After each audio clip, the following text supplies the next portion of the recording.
कहाँ जाऊं, क्या करूं। हे हरि, हे हरि, हे वृंदावन धाम, आपके सिवा मुझे कोई शरण में स्वीकार नहीं कर सकता। पक्का कोई स्वीकार नहीं। सब स्वार्थ के वशीभूत है, सब असमर्थ हैं। कौन मेरी रक्षा कर सकता है? क्योंकि अगर किसी को पुकारूं कि मेरी काम से रक्षा कर दो तो खुद काम से पीड़ित है। किसी को कहो कि मुझे क्रोध और मद से हटा दो, बचा लो, तो इस संसार में कोई नहीं बचा सकता। दो ही हैं बचाने वाले, हरि या हरि के प्रेमी जन, दूसरा कोई नहीं। तुम तुम्हार सेवक असुरारी, स्वार्थ रहित जग जुग उपकारी। जुग माने दो। स्वार्थ रहित अगर कोई उपकार कर सकता है, मुझे बचा सकता है, तो भगवत प्रेमी महात्मा या स्वयं श्री भगवान। इसलिए हा हरि, हा हरि, यामो हरि हरि शरणम स्वस्य पश्यामि नान्यत्। मैं देख रहा हूं कि मुझे कोई स्वीकार नहीं कर सकता। अच्छे सद्गुण और स्वार्थ की पूर्ति होती हो तो सब हाथ मिला लेंगे, लेकिन जब दुर्गुण अपने ऊपर शासन कर रहा हो और किसी की स्वार्थ की पूर्ति हमसे न हो तो हमसे कोई बात नहीं करेगा, कोई नहीं बात करेगा। किसी से हम बात करना चाहें तो वो घृणा और त्याज्य भाव से देखेगा, है गंदा आदमी, क्या है इसके पास।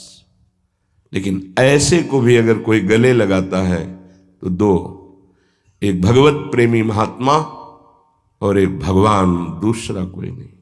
भगवत प्रेमी महात्मा और भगवान कहने को दो हैं, वो एक ही हैं।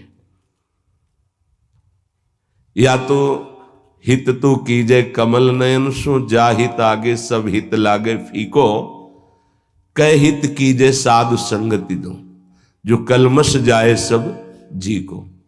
दो की ही बात स्वामी हरिदास जी महाराज ने भी की है। या तो कमल नयन बांके बिहारी से अपनापन कर लो, हित कर लो, प्रीति कर लो, वो स्वीकार कर लेंगे, आप कैसे भी हो वो गले लगा लेंगे। और या साधु संगति सो, वो भगवान और भगवान के जनों में अभेद है। तस्मित् तज्जने भेदा भावात्, वो वही हो जाता है उनके चिंतन के प्रभाव से। तो जैसा स्वामी का स्वभाव वैसा सेवक का स्वभाव, जैसा स्वामी का प्रभाव वैसा सेवक का प्रभाव हो जाता है। हरि और हरि प्रेमी संत जन, ये दो ही हैं जो शरण में स्वीकार करके महापापी को भी परम पद में आरूढ़ कर देते हैं। इसलिए हे वृंदावन धाम, आपसे प्रार्थना करता हूं, आप मुझे स्वीकार कर लीजिए और भगवत प्रेमी महात्माओं का संग दीजिए। धन्य है वो, प्रशंसनीय है जिन्होंने आपकी कृपा प्राप्त कर ली है। वृंदावन की कृपा रसिक संग सुखकारी, पक्का समझना। श्रीधाम वृंदावन श्री लाडली जी की कृपा से आना होता है, और धाम की कृपा से भगवत प्रेमी महात्मा का संग मिलता है। ये धाम के शरणागत जितने प्रेमी जन हैं, धाम कृपा न करे तो पास से निकल जाएंगे, आप जान भी नहीं पाओगे। जब धाम कृपा करता है तो प्रकाशित कर देता है। जिसका कल्याण करवाना होता है उसके सामने उसका वैभव, उसका प्रभाव, जिससे उसकी श्रद्धा और विश्वास दृढ़ होकर उनके चरणों में समर्पित हो जाए। जब किसी महापुरुष का आश्रय दृढ़ हो जाता है तो फिर एक काम क्रोध लोभ मोह मद मत्सर थर्राने लगते हैं। इनकी सामर्थ्य नहीं होती। ये भगवत शरणागत पर तो परीक्षार्थ प्रभाव दिखा सकते हैं, लेकिन भगवत प्रेमी महात्मा की शरणागति जिसने स्वीकार की, वहां परीक्षा भी नहीं, क्योंकि उनकी दृष्टि रहती है। हम तभी परास्त होते हैं जब उनकी अवहेलना कर देते हैं। महापुरुषों की अवहेलना ही काम क्रोध लोभ आदि को आक्रमण करने का अवसर देती है। यदि हम महापुरुषों के अधीन वृत्ति रखें तो काम क्रोध आदि की वृत्ति का प्रवेश भी नहीं हो सकता।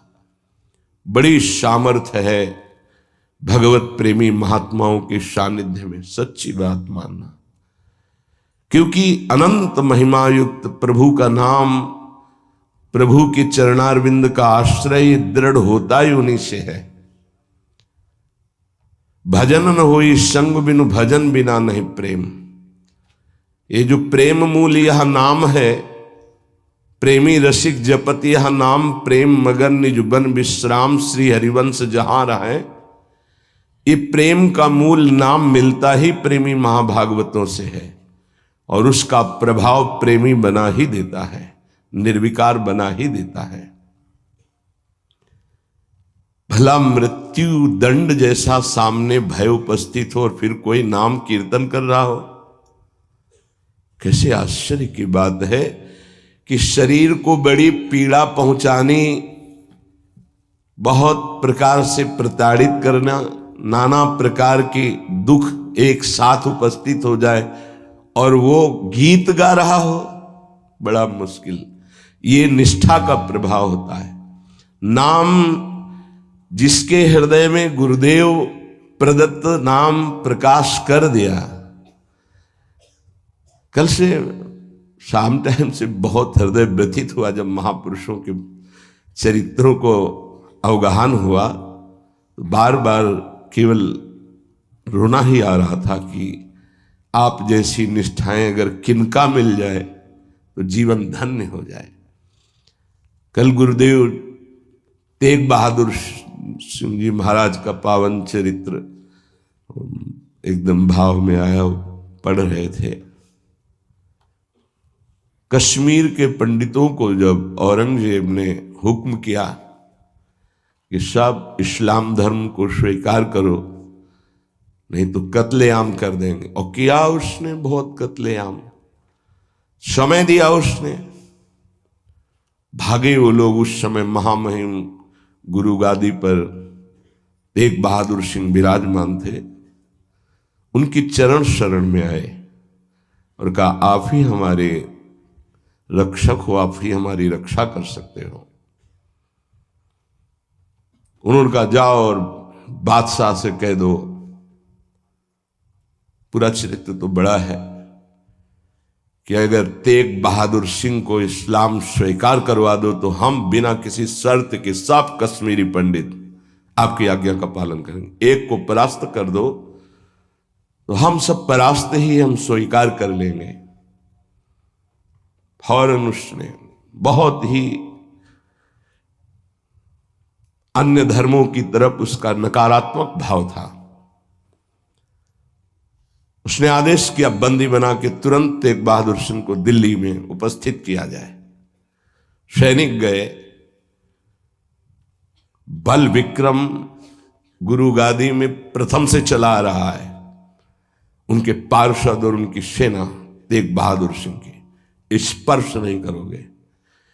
गुरु तेग बहादुर सिंह के सामने शर्त रखी कि बादशाह के सामने तुम चलते हो या तुम्हें बंदी बना के ले चले। उनका तुम चलो, हम सत्य पर चलने वाले हैं, हम स्वयं चल के आ जाएंगे, तुम्हें बंदी बनाने की जरूरत नहीं। बहुत ही नाम कीर्तन होते हुए, भगवत भक्ति का प्रचार करते हुए, खूब झूमते हुए पहुंचे। बादशाह ने तत्काल उनको काबू में किया। देखा कि अब वो तो अपने वैभव के साथ बंदी बना लिया और कहा, हमारे धर्म को स्वीकार करो। तो उनका दुनिया में यदि एक ही धर्म चलाना होता तो भगवान ने अन्य धर्मों की स्थापना क्यों की? इसका मतलब है अपनी अपनी जगह अपने धर्म का पालन करना परम कर्तव्य है। तो तुम अपने धर्म में मुझे कैसे बदल सकते हो? तुम्हारी सामर्थ्य नहीं है। बड़ी कष्टप्रद परिस्थिति प्रकट की उसने, बहुत ही क्रूर कर्मी। एक नहीं, बहुत महापुरुषों को, बहुत महापुरुषों को बहुत प्रकार से दंड दिया है इसने। एक लोहे के पिंजड़े में गुरु तेग बहादुर सिंह को बंद कर दिया। सैनिकों को उसके पास अपार सैन्य बल था, तत्काल बंदी बना लिया गया।